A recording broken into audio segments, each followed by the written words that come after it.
আপনারা কি এই জিনিসটা চেনেন? এই জিনিসটাকে কি বলা হয় জানেন? এই জিনিসটার নাম হচ্ছে চালুন। গ্রাম বাংলায় এটাকে চালুন বলে থাকে। এটা দিয়ে গৃহিণীরা অর্থাৎ গৃহস্থালী যে বধূরা তারা বিভিন্ন ধরনের কাজ করে থাকে। আর এই জিনিসটাকে চেনেন আপনারা? এই জিনিসটা হচ্ছে সুই, এটা দিয়ে সেলাই করে, কাপড় সেলাই করে হাতে। এখন এই যে প্রথম যে জিনিসটাকে দেখলেন আপনারা, এটার নাম চালুন। এই চালুনের কিন্তু ছিদ্রগুলো একটু বড় বড়, খেয়াল করেছেন আপনারা নিশ্চয়ই। আর পরবর্তীতে যে জিনিসটা দেখলেন আপনারা, এটার নাম হচ্ছে সুই। এটার ছিদ্র কিন্তু অতি ক্ষুদ্র, একটু খেয়াল করেন, একদম ছোট ছিদ্র। দুইটা কম্পেয়ার করেন, চালুনের ছিদ্রটা অনেক মোটা আর সুইয়ের ছিদ্রটা অনেক ছোট। এখন চালুন যদি সুইকে কটাক্ষ করে বলে যে তোর পাছা ফুটা কেন, মানে নিজের পাছা ফুটা রেখে সুইকে চালুন বলতেছে, এই সুই তোর পাছা ফুটা কেন। ব্যাপারটা অনেক হাস্যকর হয়ে গেল না? এনসিপি চালুনের মতো, এদের পাছা এত ফুটা, তারা তাদের ফুটা পাছা রেখে বারবার আওয়ামী লীগকে বলতেছে তোদের পাছা ফুটা কেন। পাশাপাশি জামায়াত, এনসিপি তো জামায়াতের বি টিম। জামায়াতের নেতারা বারবার বলেছে, এনসিপি তোমরা আমাদের সন্তানের মতো, আমরা তোমাদের পিতা, পিতার সাথে বাকনামি করা ভালো না। সেই জায়গা থেকে আমরা ধরে নিতেই পারি এনসিপি জামাতের সন্তান। ৭১-এর স্বাধীনতা যুদ্ধের সময় ৩০ লক্ষ মানুষকে হত্যা করেছে, ২ লক্ষ নারীকে ধর্ষণ করেছে এই জামায়াত ইসলাম। তাদের পাছায় এত বড় একটা ফুটা রেখে তারা এই ২৪-এর তথাকথিত জঙ্গি উত্থান আন্দোলনে আওয়ামী লীগ যে ৬০০-৭০০ মানুষকে আওয়ামী লীগের সময়কালীন প্রশাসন হত্যা করেছে, যদিও এখানে মেটিকুলাস ষড়যন্ত্রের মাধ্যমে হত্যা করা হয়েছে, স্নাইপার দিয়ে আওয়ামী লীগের কেউ কাউকে হত্যা করেনি। এই জন্য আওয়ামী লীগকে বলতেছে জামায়াত, তোদের পাছায় ফুটা, তোরা ৮০০ জনকে হত্যা করেছিস, অনেককে হতাহত করেছিস, অনেকেই আহত। এ কথা কি জামাত বলতে পারে? জামাত কিন্তু স্বাধীনতা যুদ্ধের সেই অপকর্মের জন্য আজ অবধি ক্ষমা চায়নি। নামমাত্র একটা ক্ষমা চেয়েছে সাদা শগুন শফিক, ওইটা একটা ছলচাতুরি। বিগত কয়েকদিন থেকে আপনারা নিশ্চয়ই খেয়াল করেছেন, বাংলাদেশের রাজনীতিতে একটা পরিবর্তন লক্ষ্য করা যাচ্ছে। খেয়াল করে দেখেন খুব গভীরভাবে, ডাস্টবিন শফিক ইউনূসের প্রেস সচিব, যদিও নামমাত্র প্রেস সচিব, সে মোটামুটি ইউনূসের সেকেন্ড ইন কমান্ড, অর্থাৎ ইউনূসের কথাগুলো সে তার মুখ দেয়া সবার সামনে তুলে ধরে। প্রেস সচিব বলতেছে আওয়ামী লীগকে নির্বাচনে আনতে বিদেশি কোনো চাপ নেই। ওকে ফাইন, প্রেস সচিবের কথা মেনে নিলাম, আওয়ামী লীগকে নির্বাচনে আনতে কোনো চাপ নেই। যদি আওয়ামী লীগকে নির্বাচনে আনতে কোনো চাপ নাই থেকে থাকে, তবে আওয়ামী লীগ নিয়ে এত সমালোচনা কেন? তাদের তো পাছা ফুটা, তারা তো সুইয়ের মতো ফুটা। সুইকে নিয়ে আপনারা কেন ভাবছেন? আপনারা তো চালুন, আপনাদের পাছা অনেক মোটা সুটা, অনেক তরতাজা, অনেক ফুটা।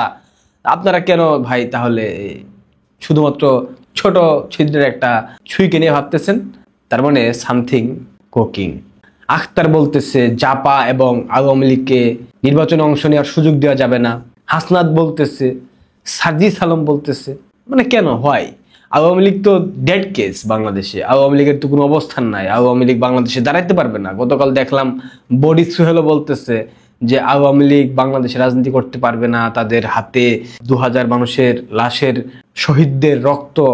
তাহলে স্বাধীনতার সময় যে ৩০ লক্ষ মানুষের রক্ত এবং ২ লক্ষ নারীর সম্ভ্রমের যে স্মৃতিচিহ্ন জামাতের হাতে আছে, জামাত বয়ে বেড়াচ্ছে, এটার জন্য জামাতের কি শাস্তি হওয়া উচিত না? যাই হোক, জামাতের সাথে আমি তুলনা করছি না, কোথায় জামাত কোথায় আওয়ামী লীগ। চালুন সুইকে বলে তোমার পেছনে এত মোটা ছিদ্র কেন, এটা নিয়ে সব থেকে চমৎকার এবং উজ্জ্বল একটা উদাহরণ দিয়েছে সার্জিস আলম। তার এই মন্তব্য শুনবার পর আমার মনে হয়েছে, দিন রাত ৩ বেলা সবজি না খাইলে কেউ এই ধরনের কথা বলতে পারে না। সবজি তো স্বাভাবিক কোনো সবজি না, সবজি হচ্ছে গাজার কথা বললাম, গাজাকে বাংলাদেশের অনেকেই সবজি বলে থাকে, তো আমি একটু শুদ্ধ ভাষায় সবজি হিসেবেই বিবেচিত করলাম। সার্জিস আলম গতকাল একটা স্টেটমেন্টে বলেছে, অভ্যুত্থানের পূর্বে আওয়ামী লীগ এবং ছাত্রলীগ করা কেউ এনসিপিতে যোগ দিতে পারবে না। অভ্যুত্থান বলতে ২৪-এর সেই জঙ্গি উত্থান। আবার শুনেন, অভ্যুত্থানের পূর্বে আওয়ামী লীগ এবং ছাত্রলীগের কেউ এনসিপিতে যোগ দিতে পারবে না। ফকিন্নির ছেলে, এনসিপির মতো টুকাইদের সংগঠনে আওয়ামী লীগ এবং ছাত্রলীগের ছেলেমেয়েরা যোগ দেবে, তোর কি এটা মনে হয়? এটাও বাদ দিলাম, ছাত্রলীগের কেউ যোগ দিতে পারবে না। খুব খেয়ালে, তুই কি ছিলি রে? তোকে তো আমি পার্সোনালি চিনি, তুই কি ছিলি? তুই পঞ্চগড়ের সন্তান, সাদ্দাম হোসেনের পেছনে ঘুরতি সারা দিন রাত ২৪ ঘন্টা। পাশাপাশি সূর্য সেন হল ছাত্রলীগের সাধারণ সম্পাদক সিয়ামের পা চাটতি তুই। তারপর 21শে হল ছাত্রলীগের আহসান পিয়াল, এটার পাচারটি তুই। তোকে তো আমি পার্সোনালি চিনি, তুই একটা বাটপার, তোকে দেখলেই মনে হয়তো আগে থেকে তুই একটা চিটার।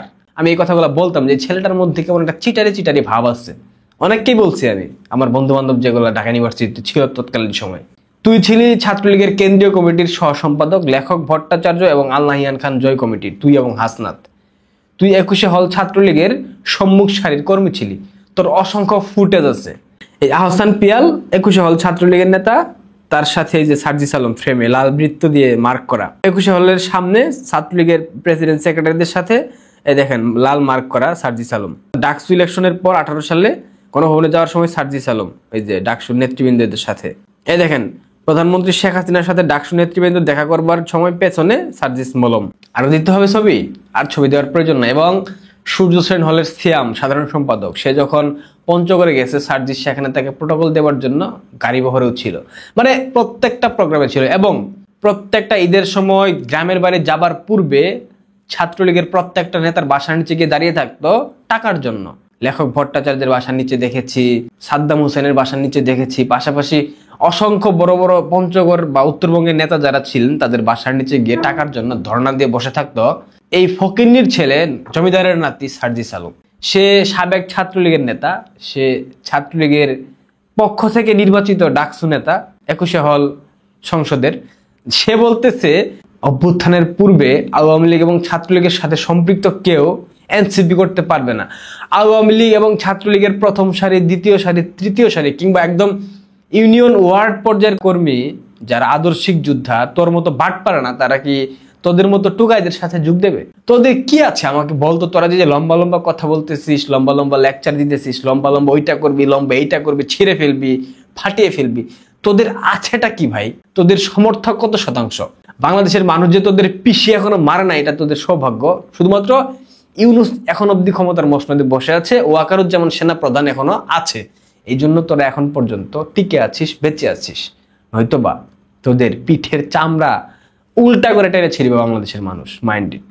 আমার বারবার হাসি পাচ্ছে যে চোর বলতেছে ডাকাতকে, এই ডাকাতি করো কেন, অথচ কিছুক্ষণ পূর্বে কিন্তু চোর চুরি করে আসছে।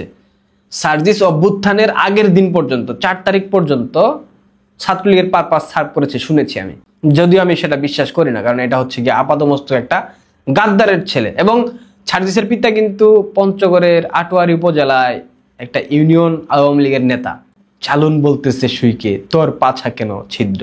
প্রিয় দর্শক, তাদের মধ্যে যে আভ্যন্তরীণ কুন্দলের গন্ধ আপনারা শুনতে পাচ্ছেন, এগুলা মূলত আসন ভাগবাটোয়ারা নিয়ে।